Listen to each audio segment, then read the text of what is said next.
The hall was big enough to hold a city inside it. The ceiling was so high that the upper parts disappeared into a soft blue mist. Thousands of seats curved around a central platform in wide rings, and every seat was filled. Beings of all shapes and sizes sat, floated, or stood in their places.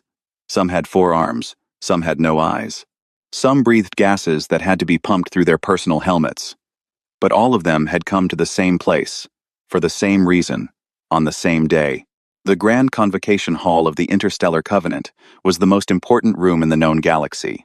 And today, it was about to make a very serious mistake. The session had been running for 3 hours already. The lead speaker was Ambassador Drevoth of the Vethri Dominion. He was tall, with gray skin that caught the light in a way that made him look like he was carved from stone. His voice was smooth and calm, and carried easily across the hall, without needing amplification. He had the kind of voice that made people believe things without thinking too hard about them. "The situation is simple," Drevoth said, gesturing toward the large star map projected in the air above the platform. A small yellow star sat near the edge of the map, circled in red. A new species has been detected in this region. They call themselves humans. They live on a single world, orbiting a minor star. They have been traveling in space for fewer than 300 years. By every metric we use to measure civilizational development, they are infants. A murmur went through the hall. Not a disagreeing murmur, an agreeing one. "Their solar system is rich," Drevoth continued. 4 rocky planets, 2 with usable minerals, a gas giant with 17 harvestable moons, and their home world extraordinary. Water covering most of the surface, thick atmosphere, dense biological diversity, worth more than a dozen average resource zones combined. Now the murmur was louder, more interested, more hungry. "The Subjugation Charter," Drevoth said, holding up a flat silver document, "is a legal instrument already approved by 31 council members in preliminary committee. It classifies humans as a pre-sovereign species, non-citizens of the Covenant. Their territorial claims become null. Their solar system becomes open for proper civilizational use." He paused. "Let the room sit with that for a moment. It is not cruelty, it is order. We have done this 11 times before. We will do it cleanly, efficiently, and without unnecessary conflict." More than half the hall was nodding. The vote was about to be called. That was when the sound came from the observer's tier. The observer's tier was the highest ring of seating in the hall. It was not for voting members. It was for beings who had been granted the rare status of eternal witness civilizations or individuals so ancient that the Covenant kept them present simply as living records. They never spoke during sessions. They had not been expected to speak today. The sound was slow, heavy, like stone being dragged across stone. It was the sound of a chair moving. Everyone looked up. The being that rose from the observer's tier was not large. It was not physically impressive. It looked almost like a statue, gray and textured, with a body that seemed to be made of both organic material and something harder, like crystal grown through rock. Its face had 2 deep-set eyes that glowed with a faint amber light. It moved slowly, and every step it took produced that same low, heavy sound. Its name was Oruvael. The hall went completely silent. Even Ambassador Drevoth stopped talking. Oruvael had been present in the Covenant's records for longer than most of the species in the room had existed. The oldest council members knew its name from ancient texts. A few of the younger races had never heard of it at all, and were now quietly asking their neighbors in confused whispers. Those neighbors were responding with very wide eyes. Oruvael did not use a microphone. It did not need one. When it spoke, its voice seemed to reach every corner of the hall at the same volume, as though the sound came from the walls, and the floor, and the air itself. "I will say this once," it said. Nobody moved. Nobody breathed. "I am old," Oruvael said. "I do not say that to impress you. I say it so that you understand what I am about to tell you comes from watching, not from guessing." It turned its amber eyes slowly around the room, passing over the faces of hundreds of beings. "I have existed through 400,000 years of this galaxy's history. I have watched civilizations grow from fire and stone to ships that cross between stars. I have watched empires that seemed eternal fall in a single generation. I have seen things that no record in this hall's archives will ever contain, because I am the only one left who was there." Silence. Complete silence. In all that time, Oruvael continued, I have watched 41 different civilizations, each one powerful, each one confident, each one in possession of a fleet and a legal document, make the exact decision that you are preparing to make today. It paused. Its amber eyes moved to Ambassador Drevoth. They looked at the humans, or beings like them, and they saw something small and young and easy to take from. And they were right about the small part. And they were right about the young part. Another pause. They were very wrong about the easy part. Drevoth clasped his hands behind his back. He did not look afraid. He looked the way someone looks when they have already decided not to listen. All 41 of those civilizations, Oruvael said quietly, no longer exist. The hall erupted. Voices, clicking sounds, translated arguments flooding through communication earpieces. The noise was enormous. Above it all, Drevoth raised his hand and smiled. Respected elder, he said, his smooth voice carrying over the noise. We are grateful, as always, for your perspective. But perspective built on ancient history does not always translate to the present. The humans have basic ships. They have no energy weapons of consequence. They have no allies. They have survived everything their own world tried to do to them, Oruvael said. It did not raise its voice. Their own planet tried to kill them for 1,000,000 years. Ice ages, famines, disease, disasters that ended most life on their world several times over. They are still there. Then they tried to kill each other for 10,000 years without stopping. Wars over land, wars over belief, wars over things that no longer even exist. They are still there. It looked at Drevoth steadily. Do not provoke the humans. The vote was called 20 minutes later. The charter passed with 38 votes in favor. Oruvael sat back down in its chair. It did not protest. It did not speak again. It simply folded its heavy hands in its lap, closed its amber eyes, and waited. In 400,000 years, it had learned that some lessons could not be taught. They could only be experienced. The 14 warships of the Vethri Dominion dropped out of faster-than-light travel at the edge of the solar system with the kind of slow, deliberate confidence that came from never having been surprised before. Commander Vethri Solus stood at the front of the bridge, hands resting on the railing, watching the star ahead grow brighter on the display screen. It was a small star, yellow, unremarkable. The kind that didn't even get a proper name in most Vethri star charts, just a catalog number and a note about its resource value. Broadcast the charter, Solus said. His voice was calm. Why wouldn't it be? He had done this before. It always went the same way. The communications officer sent the signal on every frequency. The subjugation charter, all 40 pages of it translated into the human language, called English, by the Covenant's translation database. It explained, in formal legal terms, that the human species had been classified as non-sovereign, that the solar system now fell under Covenant jurisdiction, that the humans had 30 standard days to begin the process of cooperative relocation from the moons and stations they had built in orbit and across the system, that any resistance would be treated as unlawful aggression against a recognized governing body. It was very official, very thorough, very impressive. Solus thought. He waited for the response. Usually there was panic. Sometimes there were desperate attempts at negotiation. Once, a young species had simply begun crying on the open channel. That had been awkward. The response from the humans came in 11 minutes. Solus put it on the main speaker. This is Admiral Yara Osei of the United Earth Defense Command. We've received your document. The voice was a woman's. Low and steady. No panic. No desperation. She sounded, Solus thought, like someone who had just been handed a slightly annoying piece of paperwork. We've also spent the last few minutes translating your fleet formation. Interesting choices. Please hold. Solus stared at the speaker. Please hold. He looked at his communications officer.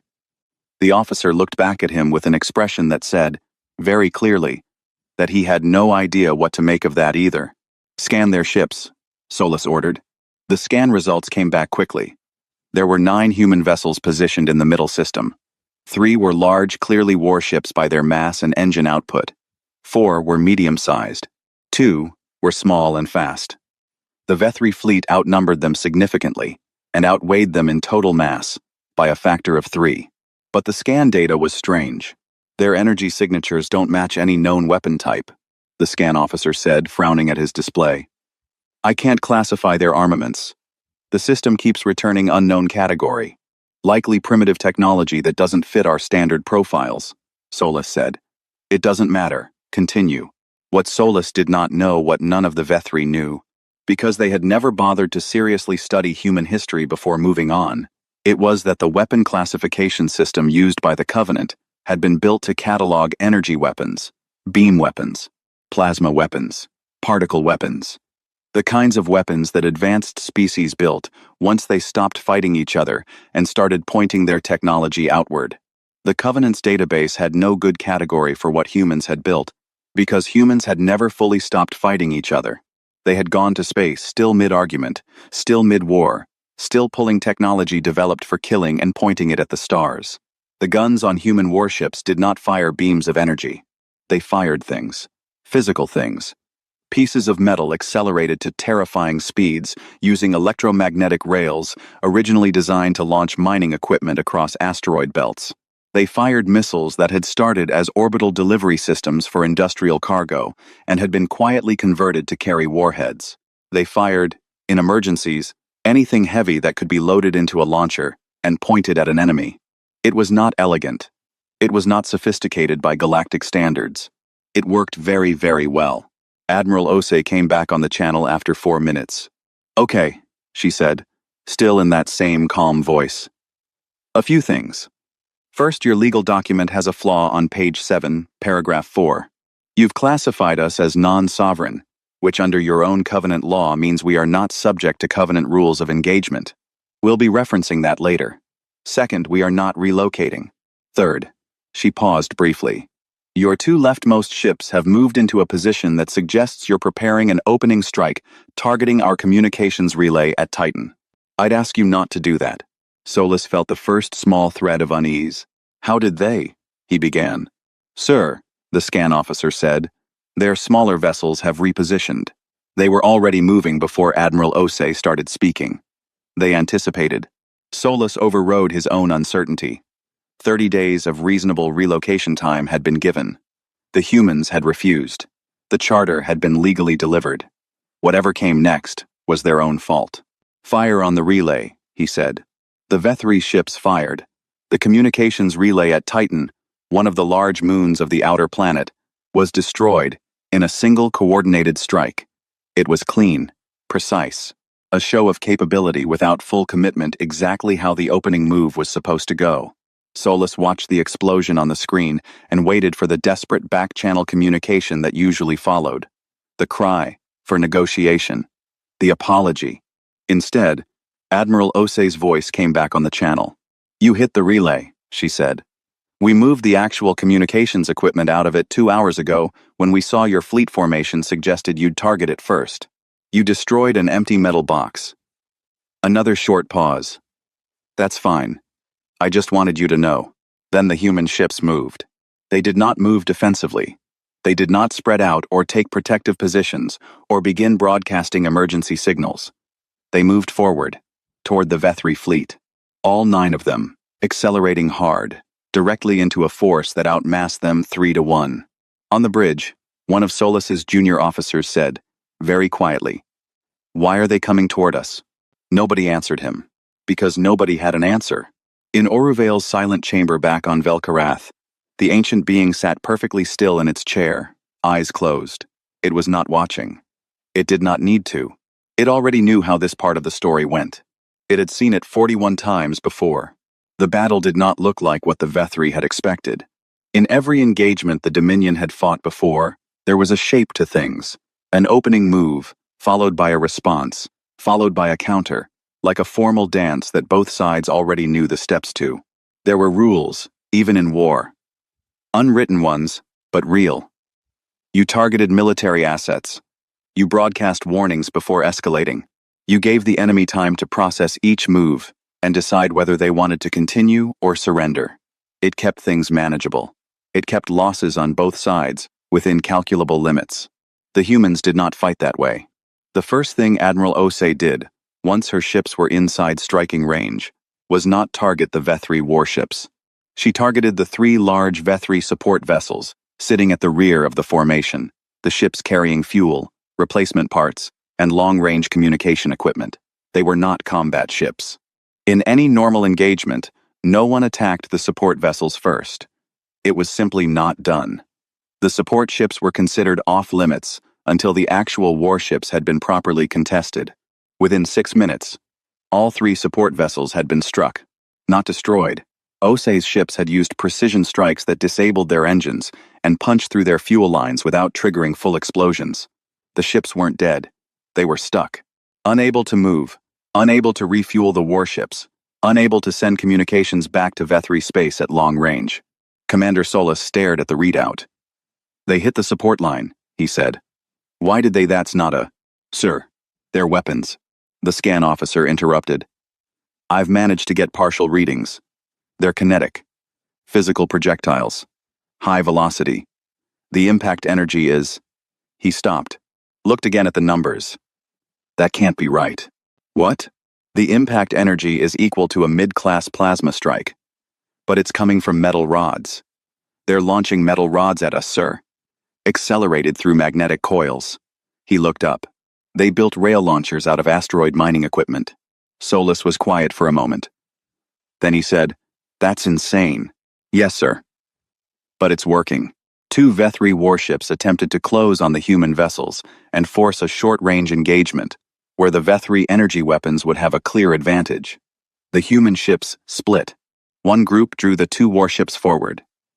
The other group looped wide, came around the outer angle, and hit, both pursuing ships from the side, with what scan data later identified as converted industrial cargo missiles, chemical propellant rockets, with fragmentation, warheads originally designed to break apart large asteroids.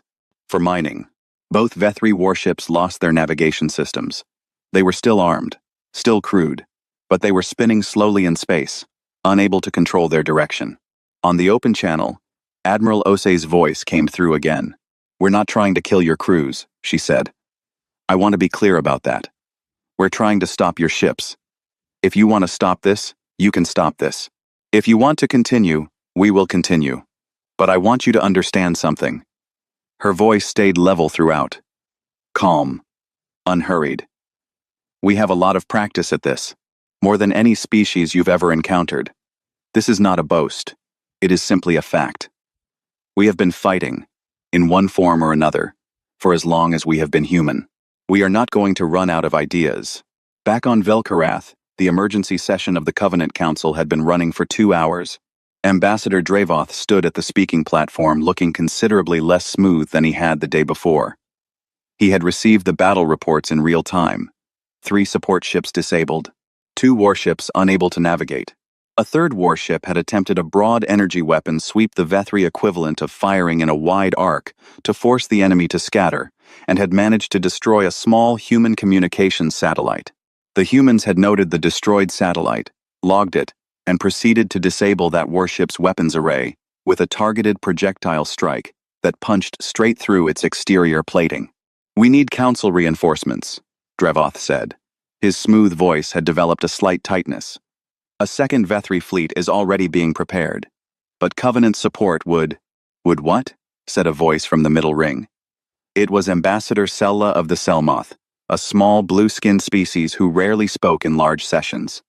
"Would it help? Because from what I am watching, the problem does not appear to be the number of ships. The problem appears to be the humans." "And..." Dravoth opened his mouth. "They are adapting in real time," Sella continued. "Every move your fleet makes, they have already anticipated or adjusted to within minutes. They use weapons that don't appear in any known database. Their commander has not raised her voice once. And they have..." She checked the battle report in her hand. "A grand total of 9 ships against your 14. They have not lost one. You have lost use of 5. A tense silence filled the hall. Someone, quietly, said what several others were thinking. "We should ask the Elder." Reluctantly, very reluctantly, a council messenger was dispatched to Oruvail's chamber. The ancient being was sitting exactly where it had been left.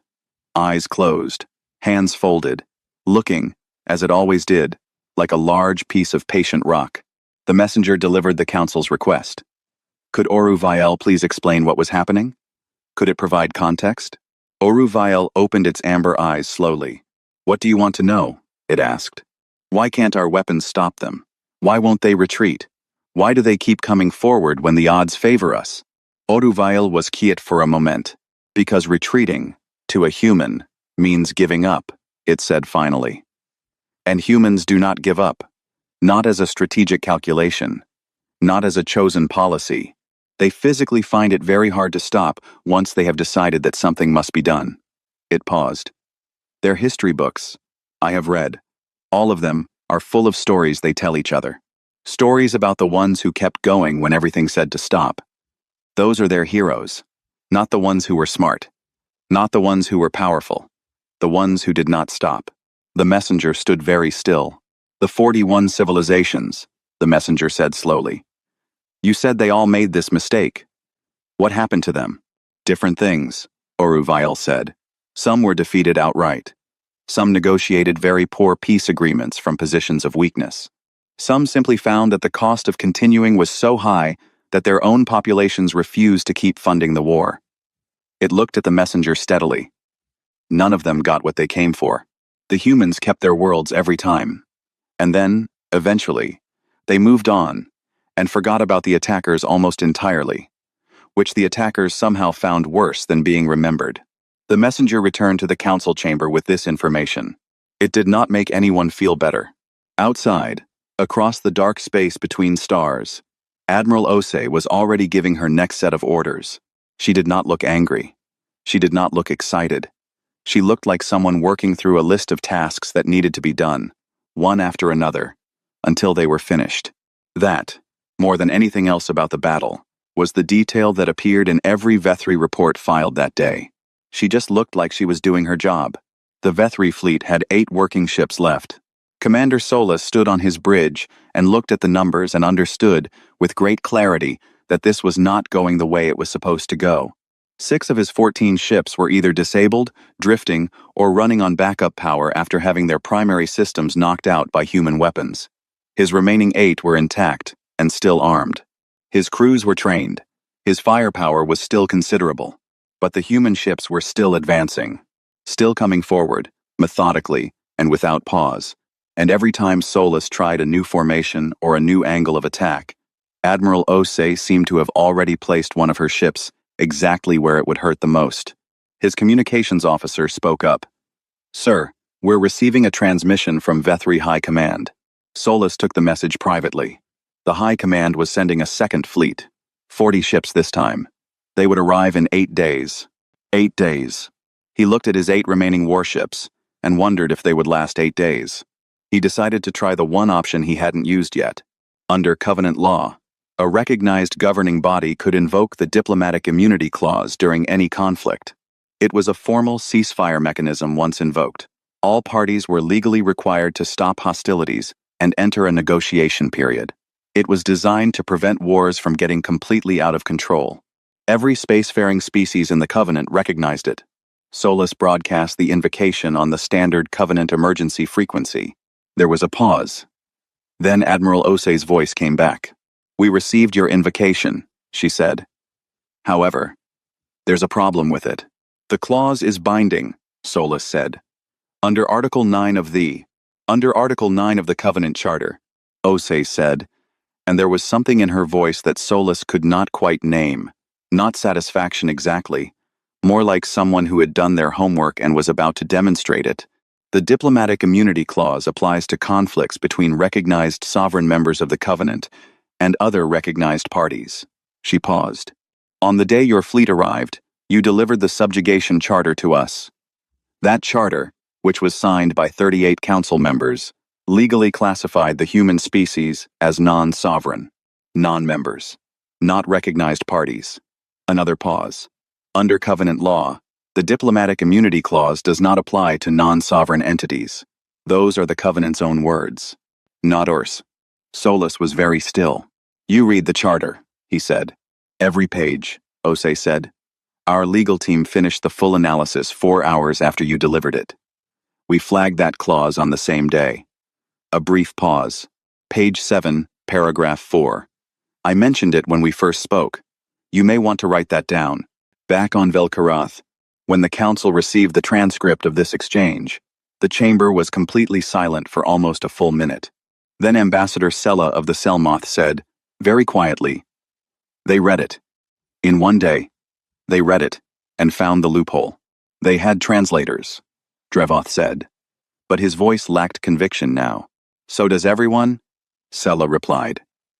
"Finding the loophole is not a translation problem. It is a thinking problem." Drevoth had no response to that. The Vethri High Command, receiving the news that the ceasefire invocation had failed, made a decision. It was the worst decision anyone made in the entire conflict, and it was born entirely from frustration and wounded pride. They ordered Commander Solus to launch a long-range strike, not at the human warships, but at human population centers on the third planet, Earth. The calculation, laid out coldly in the order, was this. Humans were emotional beings. They were attached to their families, their cities, their home. If the cities burned, the human military would be paralyzed by grief. The government would face internal pressure to surrender in order to stop the civilian casualties. It was, the High Command argued, efficient. Solus read the order twice. He did not feel good about it. But he was a soldier, and he transmitted the strike coordinates. 20 long-range missiles launched from the Vethri warships, aimed at 3 population centers on Earth's surface. Their flight time was estimated at 90 minutes. At the 50-minute mark, every single missile was gone. Not evaded, not deflected, destroyed. All 20 of them, intercepted by human defense platforms, positioned in deep space platforms that, Solus realized, with a cold feeling in his stomach, had been repositioned days ago. Before the battle had even properly started, the humans had anticipated this, or something like this, and had quietly moved their defense grid to cover the approach angles before they were needed. Admiral Osei came on the channel again. Her voice had changed. Only slightly. It was still calm, still level, but something in it was harder than before. "You just tried to hit civilians," she said. "I want you to understand something. You had 9 functioning ships facing us before that decision. You now have 8, because the ship that launched the first wave of those missiles had a targeting malfunction we introduced into your navigation network 3 days ago, and we just activated it. That ship is now moving away from this system at maximum speed, with no way to stop." A pause. "We are not going to talk about a ceasefire anymore. We are going to talk about surrender terms. You have 20 minutes to decide." Solus sat down in his command chair. His hands, he noticed, were shaking slightly. He thought about the Second Fleet. 40 ships. 8 days away. He thought about Admiral Osei, who had already planned for things that hadn't happened yet. He thought about Oruvale's voice in the council hall. Quiet. Patient. 400,000 years old. "Do not provoke the humans." He transmitted his surrender. Admiral Osei's response was immediate. The human ships stopped their advance. No celebration. No threatening posturing. Just a simple, clear set of instructions. Power down weapons. Hold position. Wait for a boarding team. Solus followed every instruction. The boarding team arrived in a smaller human vessel 40 minutes later. The officer who led the team into Solus's bridge was a young man, perhaps 30 years old by human standards. He wore a plain gray uniform with no decorations. He carried no visible weapon. He looked at Solus with no anger, no triumph, no visible emotion at all. "Commander," he said, with a small, polite nod. "I'm Lieutenant Adeyemi. We'll be taking custody of the fleet until the diplomatic process is sorted out. Is there anything your crews need? Medical attention? Food? Water?" Solus stared at him. "You're asking if we need anything." Solus said. "Yes, sir. Your crew didn't choose to be here. No reason for them to be uncomfortable." Adeyemi glanced around the bridge with a calm, practical eye. Nice ship, by the way. Solus had spent his entire career in the Dominion's military. He had studied conflict theory, tactics, the psychology of defeated enemies. He understood intimidation through force, through superior firepower, through legal pressure. He had never once encountered anything like this. A quiet young man with no weapons, asking if he was hungry, while the entire Vethri fleet sat disabled in human space. He found, to his complete surprise, that this frightened him far more than the battle had. 6 months passed. The Interstellar Covenant had never moved so quickly in its entire history. Emergency committees were formed, dissolved, and reformed. Legal scholars from a dozen species worked around the clock to untangle the mess that the subjugation charter had created. The Vethri Dominion was formally censured. Ambassador Dravoth resigned his position quietly and was never heard from in the council again. Commander Solus and his crews were returned home, unharmed. The disabled Vethri warships were repaired by human engineers, who apparently found the experience interesting and returned to Dominion space with no weapons modifications or tracking devices installed, a fact that the Dominion's security team checked for obsessively and could not quite believe. The subjugation charter was struck from Covenant law entirely. And then the Council did something it had done only 6 times in its entire multi-thousand-year history. It offered a permanent seat. There were 47 member species in the Covenant. All of them were voting members. But only 6 held permanent seats, a status that meant their vote could not be overruled by collective majority on matters affecting their own sovereignty. It was a recognition given to civilizations considered foundational to the Covenant's future. Civilizations that would be present for a very long time. Humanity was offered the 7th.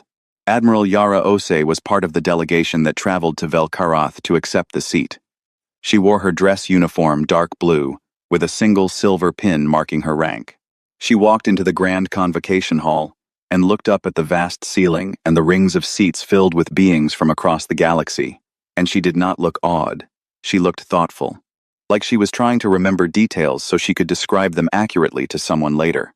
The ceremony was brief. The Covenant speaker placed the permanent member's seal into the hands of Earth's senior diplomat, Ambassador Kwame Boateng, a gray-haired man with a very calm face. He accepted it with a small nod, said thank you in the Covenant's common language, a phrase he had clearly practiced until it was perfect, and sat down in the seat that had been prepared for the human delegation. Several council members who had voted for the charter watched this from their seats and said nothing. In the weeks that followed, scholars and diplomats from across the Covenant came to study the humans not as a threat to be countered, but as something they genuinely did not understand. They asked questions. They read reports. They brought their best analysts. What they found did not fit their existing models. There was a team from the Dran Collective, one of the oldest spacefaring races, who spent 3 weeks reviewing human military history. Their final report was 40 pages long, and its conclusion translated into the Covenant's common language said simply, "We do not have a category for this. Every model we use to predict civilizational behavior assumes that at some level of loss, a species chooses to stop. We cannot find that level in human history. We are not sure it exists." A researcher from the Selmoth reviewed human literature, their stories, their history books, their philosophical writing, and came back looking slightly shaken. She reported that the word that appeared most consistently across human writing, in almost every language and every historical period, was a word that translated approximately as despite. Despite the cost, despite the odds, despite the failure, despite the loss. It showed up in their war records, their science journals, their religious texts, their love stories. It was, she said, the single most human word she had found. None of this was entirely surprising to Oruvail, who had been sitting in its chamber for all 6 months, receiving occasional visitors but mostly just sitting. The council sent a formal delegation to see it. Not a messenger this time. The council's speaker came personally, accompanied by 6 senior ambassadors. They sat in chairs that had been brought into Oruvail's chamber, and the ancient being opened its amber eyes and looked at them with something that might have been patience, or might have been mild amusement. "We have questions," the speaker said. "I know," said Oruvail. "You said 41 civilizations made this mistake. All 41 failed." The speaker leaned forward. "We want to understand. Did the humans always win?" "Not always quickly," Oruvail said. "Some of those conflicts lasted a very long time. One lasted for nearly 200 years. But yes, the humans always came out of it holding what was theirs, usually more." It paused. The last civilization to try seriously was called the Vorchi. They were much more advanced than the Vethri. Larger fleet, better weapons. They attacked human settlements in 3 different systems simultaneously. A pause. The humans fought on all 3 fronts for 40 years. Silence in the chamber. 40 years, one of the ambassadors repeated. They rotated their military personnel, so no individual had to fight for more than 2 years at a time, Oruvile said. They kept building ships throughout the war, even when the raw material costs were enormous. They had periods of significant loss. There were years where things looked very bad for them. There were human leaders who tried to negotiate peace from a position of weakness. Their own populations removed those leaders and replaced them with ones who disagreed. It looked at the speaker steadily. They do not process loss the way other species do. Loss, for most species, produces despair. For humans, loss most often produces anger and then acceleration. They go faster after a defeat, not slower. The speaker was quiet for a moment. Then it asked the question that had been sitting in the back of the room since everyone arrived. The 41 civilizations that tried this, it said carefully. What do the humans think of them now? Oruvile was silent for a long moment. That, it said, is the part I have always found most remarkable. It turned its amber eyes toward the window, looking out at the dark between the stars. Most of them, it said, the humans do not remember at all, not because they chose to forget, simply because time passed, and other things happened, and the civilizations that attacked them were not interesting enough to keep thinking about. It paused. The Vorchi, the ones who fought them for 40 years, appear in human history books in approximately 4 sentences. The chapter is titled, The Outer Conflicts. It is considered a minor period. Nobody in the room spoke. They did not hate them, Oruvile continued quietly. They did not celebrate defeating them. They recorded what happened, built memorials for their own dead, and moved on to the next thing. That is what I have been trying to explain for 400,000 years, and that is what no one ever believes until they have seen it themselves. It turned back to the speaker. The humans are not dangerous because they are powerful. They are dangerous because they are continuous. They do not stop being themselves, ever, under any conditions. And when something is done, when the thing that needed fighting is over, they put it down and walk forward. Back on Earth, in a small office in the defense building where Admiral Osei worked, she was sitting at her desk, reading through a new batch of diplomatic transmissions. There were 23 of them, arrived over the past 2 weeks, from civilizations scattered across the galactic rim. They had heard what happened. Word had spread, the way word always spreads when something genuinely surprising happens. None of the 23 transmissions were threats.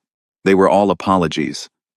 Some for past actions the humans hadn't even been fully aware of, boundary violations, ignored signals, small insults carried out quietly over years by species who had assumed the humans weren't paying attention or didn't matter. All of them were now, apparently, very eager to establish that they had always had the deepest respect for humanity and hoped that a positive relationship could be built going forward. Osei read through them with the same expression she wore when reviewing supply requisitions. She set them in a pile on her desk. She would pass them to the diplomatic office in the morning. They would send polite, measured responses, offers of open dialogue, invitations to establish contact through proper covenant channels. She pulled up a new file on her screen. There were 6 new systems that human exploration ships had been surveying for the past year. 2 of them looked very promising. Good stars, stable orbits, possible conditions for long-term settlement. She began reviewing the survey data. On Velkarath, in a great chamber full of empty chairs, Oruvile stood up. It had not stood up in a long time. Its joints made slow, heavy sounds as it rose to its full height. It walked to the window, the wide, curved window that looked out at the galaxy, and it stood there, looking at the stars. It had been sitting in that chair, waiting, watching, for 400,000 years. It had watched species rise and fall. It had given warnings that were sometimes heard and sometimes ignored. It had watched the same mistakes made again and again by beings who thought they were too smart to repeat the past. But occasionally, not often, but occasionally something happened that even Oruvale had not fully predicted. Not the human victory. It had predicted that. It always predicted that. What it had not predicted was the young lieutenant, with no weapons, asking if the defeated enemy was hungry. What it had not predicted was the admiral, who had fought with perfect and devastating efficiency, writing the Vethri crew's medical reports herself to make sure none of them had been mistreated. What it had not predicted was the diplomatic message Earth had sent to the Council after accepting their permanent seat, a short message, in plain language, that said they looked forward to contributing to a better covenant, and that they bore no lasting hostility toward the members who had voted for the charter, and that they hoped to begin working with all 47 species as soon as schedules allowed. They had won, and then they had immediately tried to make friends with the people they had beaten. Oruvael looked out at the stars. For the first time in 400,000 years, it was not entirely sure what was going to happen next. It found, to its considerable surprise, that it was looking forward to finding out. It smiled.